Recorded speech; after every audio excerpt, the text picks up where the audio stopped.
Hi hello నమస్తే welcome to మన 9 TV news కు స్వాగతం।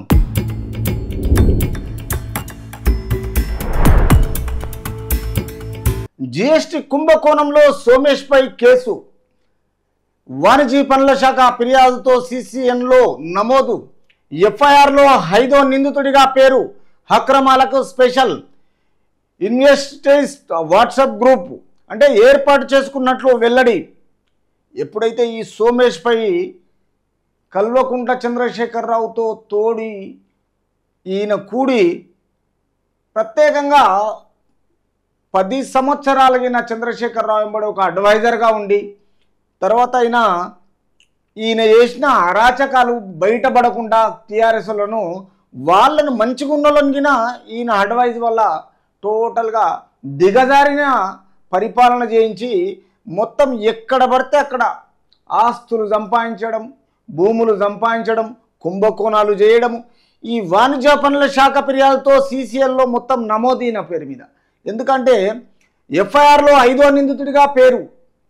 ఇప్పుడు ఎంతమంది నిందితులు అనేది మొత్తం బయటికి వచ్చేస్తుంది అతి తొందరలోనే। అక్రమాలకు స్పెషల్ ఎవరు?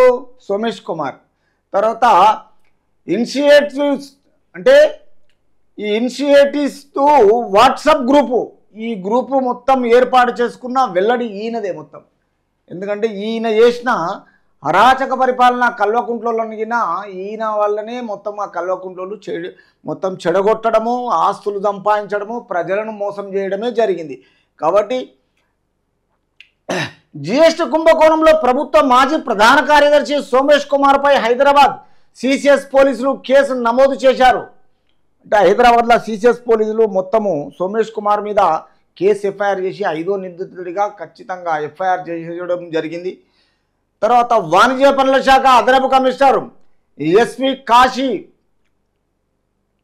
Visweswara Rao, deputy commissioner Hyderabad rural Shivarama Prasad, IIT Hyderabad assistant professor Shobhan బాబు, ప్లియాంటో టెక్నాలజీ ప్రైవేటు లిమిటెడ్ను నిందితులుగా ఉన్న ఈ కేసులో 5వ నిందితుడిగా సోమేష్ కుమార్ను చేర్చారు।